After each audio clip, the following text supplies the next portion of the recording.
for a while. Not a while. You're good. Oh, Jason White's in here. What's up, bro? What's up, Matt? Hey, man. How's it going, everyone? Hey, Scott. Hey, Brent. Hello. How are you guys doing? Doing well today. How are you? Good. Sorry, I'm at a coffee shop with some sloths in the background here and some music in the background. Is the music too loud, by the way? Mm-mm. Okay, well, let me know if it starts to like bump a little too much, and I can go on and off mute.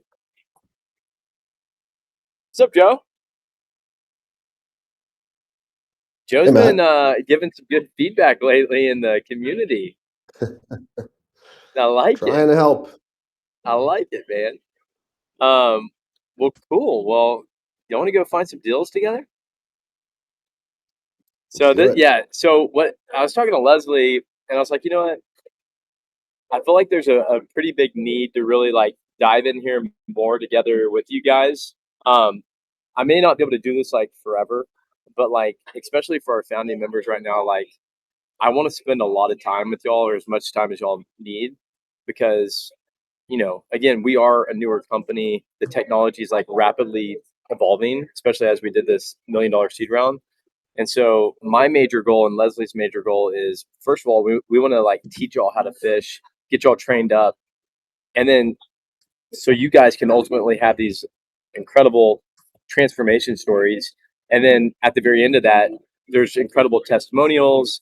I mean, the flywheel just will keep rolling from there because when you guys succeed, we succeed.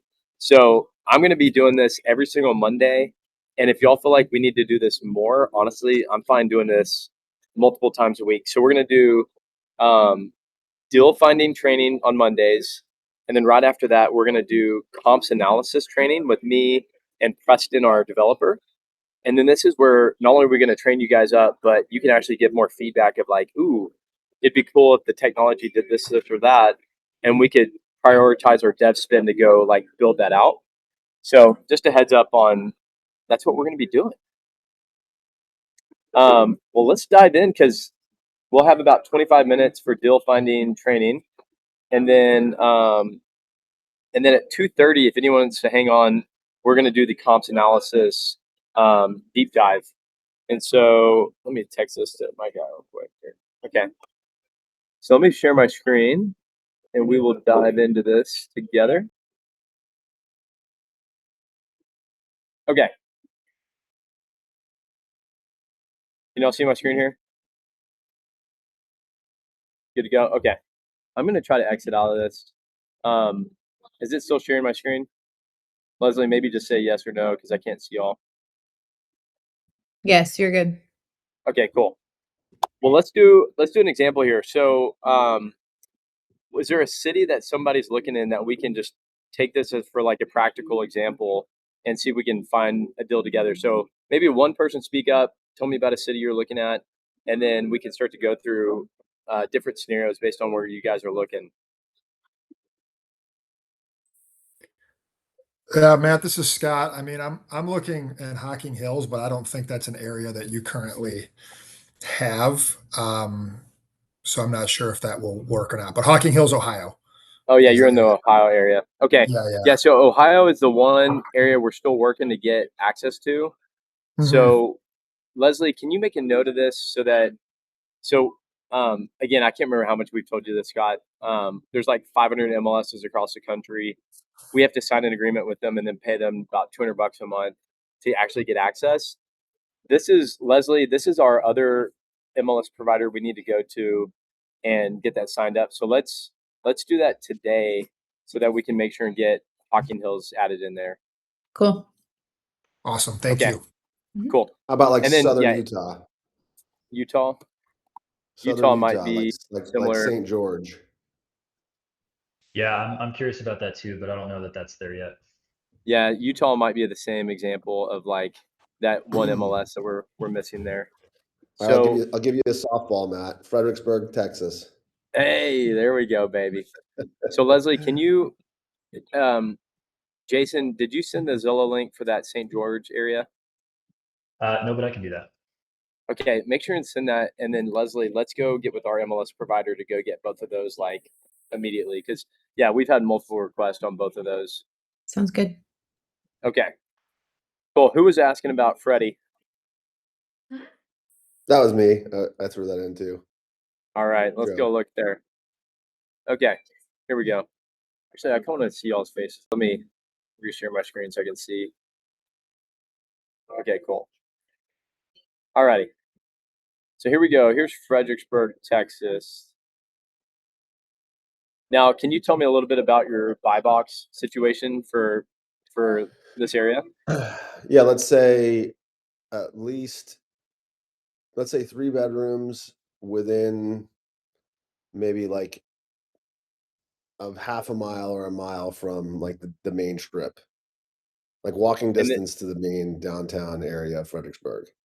Okay, and how much cash do you have to deploy right now? Let's say max 600. So 600 cash that you could put in, or just Oh, total no, purchase 600 price? total purchase price. Okay, so how much cash could you put in for like amenities and design? Let's say 50. Okay, so let's keep this, yeah, like probably let's do 700 just in case. That might just market. Usually you want to put in like a minimum of like $500 in monthly cash flow just to kind of wipe out a bunch of bad stuff. And then I usually do like to do like 1% cash on cash return. So I'll see these filters here. Yep. And that way, because again, we underwrite every property as if it's an average performer, knowing it can be better than average. And then what I would do is like $50,000 estimated revenue. That's like the minimum. This is another filter that Michael LaFonte really likes called revenue to price ratio. Basically meaning if it's a 15% or 20% or higher revenue to price ratio, oftentimes it could become a profitable deal. So this is something we'll test out here in a minute, but we'll do 0 on that for now. And then you could even add in like pool if you really want to pool. But for now, let's just do this and see what pops up. Okay. So there's like 3 transactions in Fredericksburg that are showing up. Okay, so these are newer properties. This looks like a newer property as well. Let me zoom out here.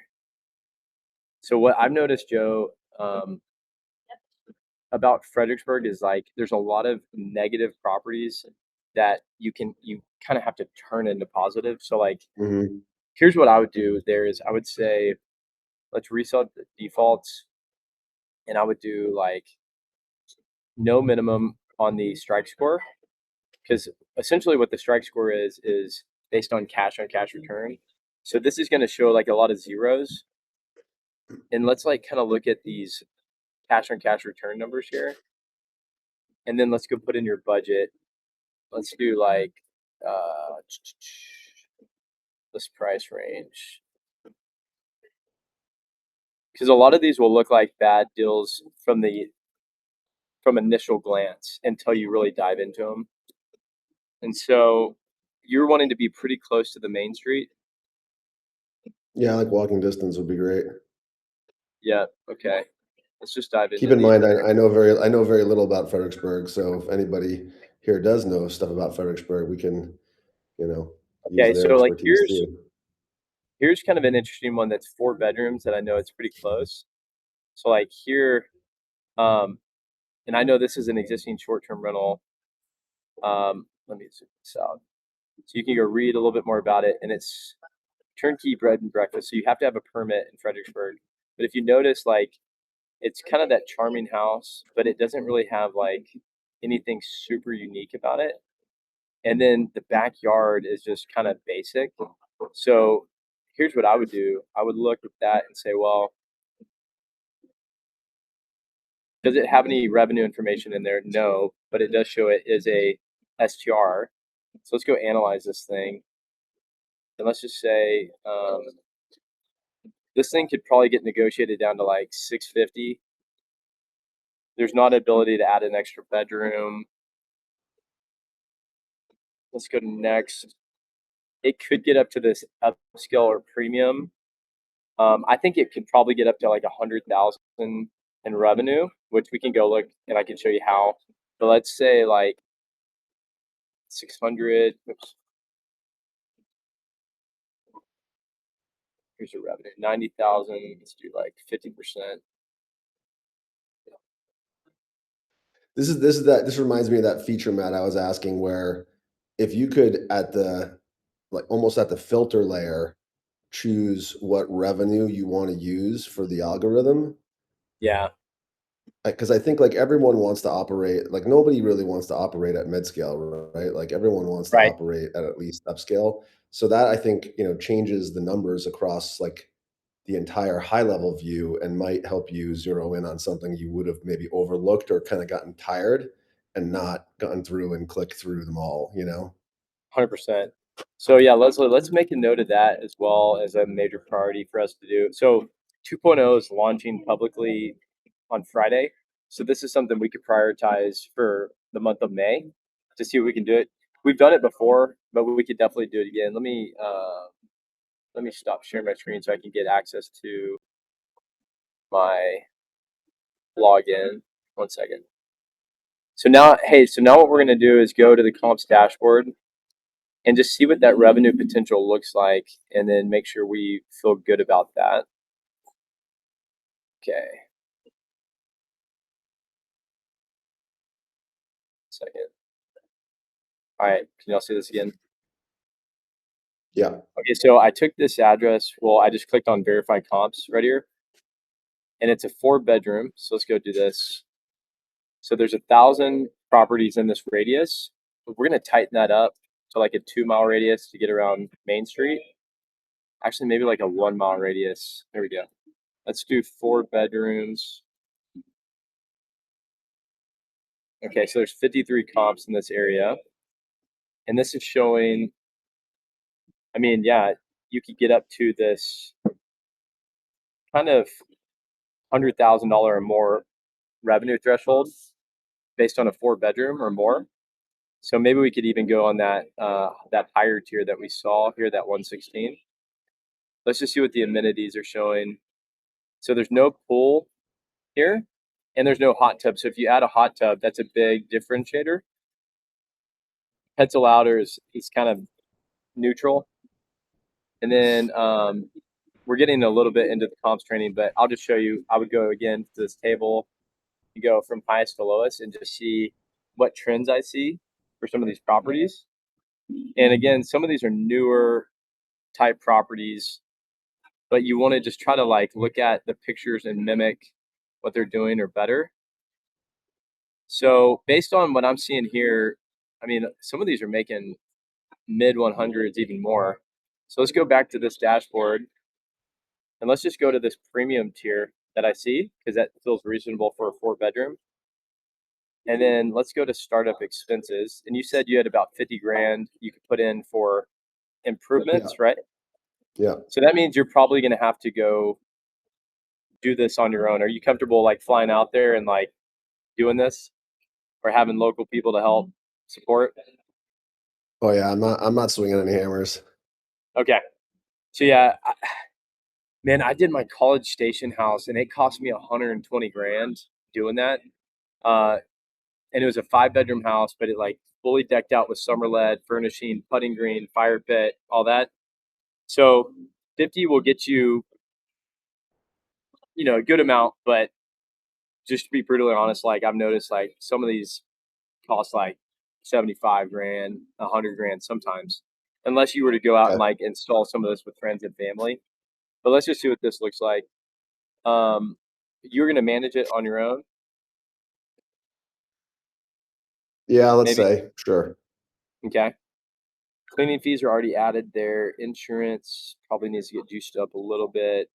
No HOAs, utilities, taxes. Let's add in just a little extra, like $1,000 for a miscellaneous. Are you good with like a 10% down payment for like a second home loan? Yeah, I mean, I'd probably do more. I'd probably do 20, maybe even 25%. Okay, let's do 20. And then probably, are you doing a DSCR loan? Yeah, probably. Okay, so 7% interest, probably good there. So we'll view summary. We're going to say, Hey, Matt. Yeah.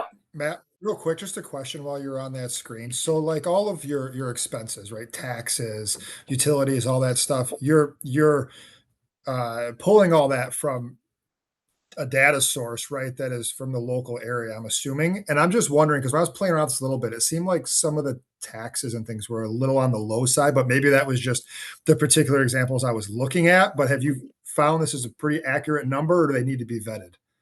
So taxes should be coming from the local county assessment. So like in Texas, it'll be way higher versus like Tennessee, it should be way Mhm. lower. So maybe just double check that and let us know. But it should be syndicating directly from the local tax authority. Okay. Whereas, Yeah, and in Texas, you could go check that. You can go to the appraisal district's website, and it'll show you the past taxes and the estimated taxes, the property taxes. So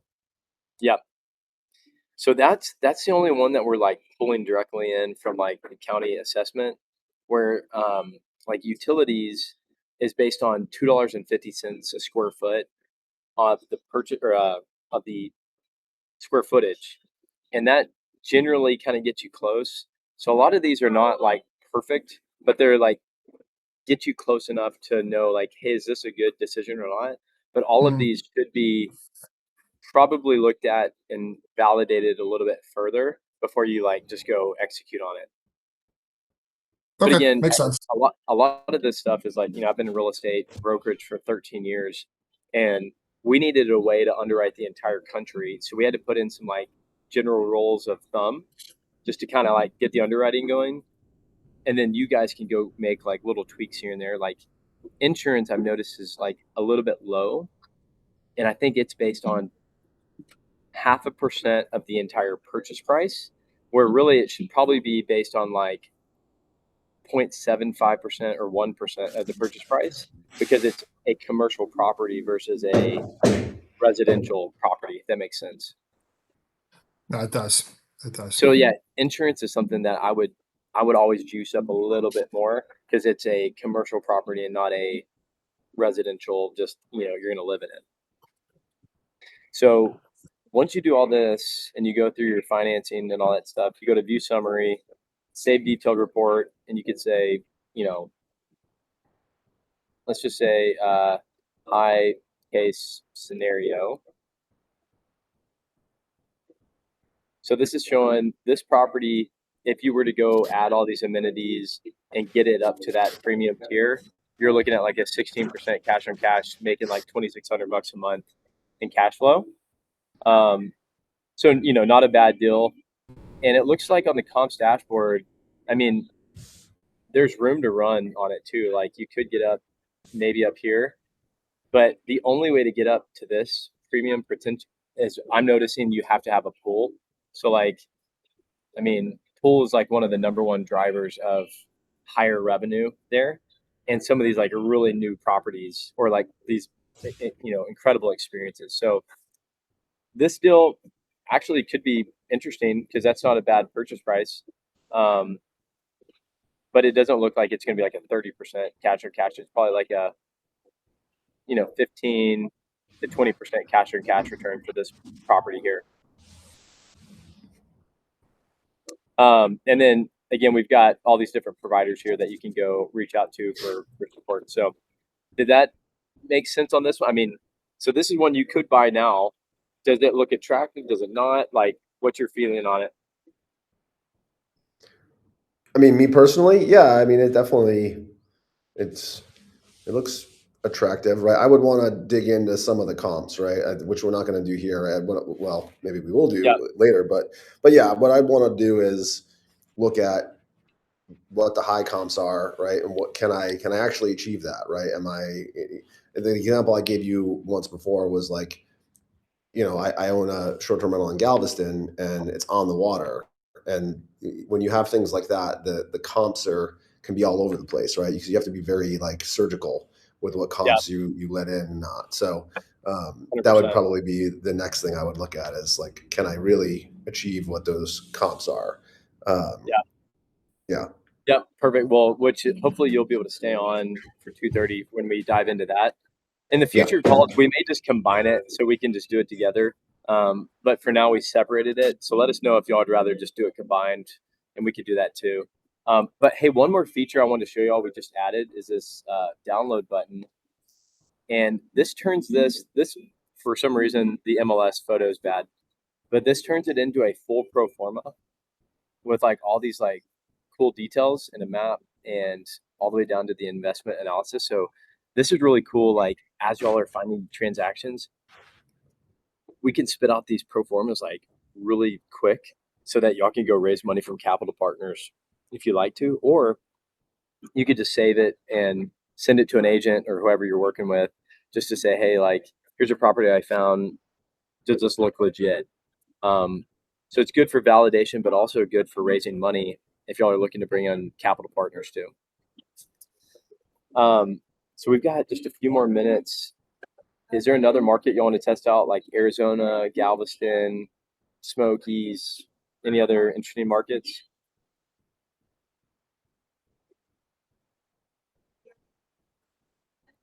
We just Where- brought. where- I got one Where are Broken you Bow. seeing all the deals at? Yeah, Broken Bow. Do Go what? for it. Oh, sorry, Broken Bow. Broken Bow? I've looked at Broken Bow. There's a lot of red there, but we can bring some stuff. I got to a couple. I got a couple there already. I'm thinking about being a sucker and getting a third one. Being a sucker again there.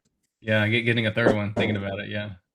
Yeah, I mean, what I've noticed the trend there is if you were to just buy a property, throw it on the market, it's going to be average performer unless you know the things to take it above average. So again, that goes back to what Joe was saying, being able to underwrite these properties based on the 50th, 75th, and 90th percentile. So we'll work on that. So Troy, how much cash do you have to actually deploy into buying a property? Total cash to fix it up and everything, about 100,000. So fix it up plus the down payment, all that stuff. Mhm. Okay, so we want to try to keep the budget probably under 600,000, probably. I would like to. Understand. I'd actually only like to do a 1-bedroom, just like a honeymoon Ooh. suite. Okay, so 1 bedroom. Okay, hey Leslie, can you make a note for us to have a 1-bedroom max on here? Yep. So that we can do that. We'll do 2 bedrooms for now and apply. Okay. And then let's see here. What property or purchase price do you want to stay below under? 350 or below. 350 or below? Okay. And then do you want a pool or do you feel like No. it has to have a pool? It didn't have to have a pool. I mean, that'd be nice if it did, but definitely you have to have a hot tub and Yeah. you want to add saunas, things like that, barrel saunas, things like that. Okay. So, I mean, all of these are showing, low strike scores. So you can, again, go modify this to like look at purchase price. And if y'all want to see some other ways to look at it, let us know. But here's cash on cash return. Do any of these look interesting to you on the right side here that you want to check out, Troy? That one's kind of cool. Which one? This one or Yeah, the one on. Look at Wild Rose. That one's got the least amount of negative cash flow. yeah, so this one's kind of cool. So this one's a good one because it's like on the verge of profitability, and now we can see how we can make it better. So let's go look at the pictures. It's kind of cool that you're doing the 1-bedroom thing because I've noticed some other people doing that same concept in like the Smokies that are crushing it. Yeah. Okay, Almost so like this they're one's doing better cool. than the big ones because you can keep them leased out all. You can keep them, Yeah. you keep guests there all week long. So this one's cool. Let's do this. Let's see if there's any revenue info in the thing. Okay, it's a vacation rental. Okay, let's go analyze it. So purchase price feels pretty good, although you might be able to get a little bit more off. So this is showing upscale of 51 and premium. For your current 1-bedrooms, how much are you making in Broken Bow? I have a 3-bedroom and a 2-bedroom right now, and the 2-bedroom I just bought it last November, December last year, and it's already doing more per month than the 3-bedroom is. Really? Yeah. Okay. I think the So let's do 1-bedroom will make this. more than the 2-bedroom. So we're gonna do this real fast. is a quick check and see how much one bedrooms are making in this area. Okay, within a 1 mile radius, one bedrooms are showing somewhere between 60 and 90. Well, you know, with some of these making up here. So let's go back. Yeah, this is showing, okay, so 60,000 seems very reasonable. And honestly, 75 feels like a better number. Yeah. So let's update this to like 300. And maybe Why like is that? Why is that so much lower on what shows there than when you went to the other screens? Because of the way the revenue is being calculated, usually we do a range of like 0, like if it's a 2-bedroom property, we'll pull comps from 1 bedrooms and 3 bedrooms within a 5 mile radius. But since this is a very short radius that we did on the comps dashboard and we did 1 bedroom only, the revenue got more crisp and accurate. So that's why it's good to go back to this comps dashboard to really like go refine this, because you can actually make more than what we expected earlier. Okay. That's cool. Yeah. Can you also hear me, by the way? I think it kind of cut Oh, yeah, out. we got you. Cool. So let's go down here. So like 70%. So that's like 75 grand in revenue. And the property already looked pretty good. But let's just say you spent, I don't know, What's the address of that one? I'm gonna look it up to while you're. What's the address? 46 Wild Rose Trail, Bourbon, or Broken Bow. Okay. And let's just say 25 grand in furnishing and design, which includes, there's already a hot tub and stuff there. There's okay. And then you're going to manage it on your own. Yeah. Okay, we're going to update insurance to a little bit more. Yeah, about 4,500 a year. Okay. And then we'll add in a little bit for reserves for like hot tub maintenance and stuff. Yeah. And then we'll do, do you want to do 10% down? We'll probably do 20%. Okay. Cool. So this is showing, say higher case scenario. This is showing a 26% cash on cash return, making $2,300 a month. So this one looks really interesting. So what I would do if I were you then is copy that link, and I'll put this in the chat for you guys too. Where's the chat at? That's just buying it at list price, then, right? That's just buying it at list price. What would you buy it for? What would you go in at it? Well, what I would do then if I were you is I would go talk to one of our agents there, which we're going to pull more agents in, send them that link and be like, and I would tell them like, hey, here's a cool property I found on Strike. First of all, what do you think about it? You think I can make this revenue? Second of all, how much do you think I should buy this for? You know, the market's horrible there and Galveston and a bunch of other places. So you can usually at least get like 3% off the purchase price or more. Like I just negotiated a deal for someone in Dripping Springs and they came off like 15% off the purchase price. So it just kind of depends. Like at a purchase price of $375, like there's probably not a whole lot of negotiation room, but usually you can get around like 3% or more off that purchase price. And then you can decide if you want to use that as like credits towards down payment, you know, reduction of your capital too, if you want. Okay, cool. Yeah. Thanks, man. So we're a little bit over. I'm actually going to transition over to another link here in a second, which is more of like comps analysis. We're going to be diving more into that comp. So if y'all like to join me there, we can. And then real quick overall feedback, would y'all rather just have all of it together or would you rather kind of separate the deal finding versus the comps analysis? I mean, I'd say together. It kind of goes hand in hand, I think. I like it all together Yeah. too, Joe. Okay. Have together, kind of walk through the process of, okay, here's where you're starting and kind of here's how you set the parameters and then go the comps and Yeah. how we can adjust the comps based on what we feel like either we can do or what the market's showing. Yeah. That way we're not rushing through the comps either. So what we'll do is we'll update the link to just be an hour-long call and we'll just call it Strike Training or something like that. and then we'll have an hour-long session of deal finding and comps analysis together. But for now, just so we don't miss anyone else that might be jumping on the other link, I'm going to go and get off this one and jump to the other. So if y'all would like to jump on that one, we'll dive more into like really getting into the comp set of it. All right, see y'all in a minute. Be there. Okay, bye.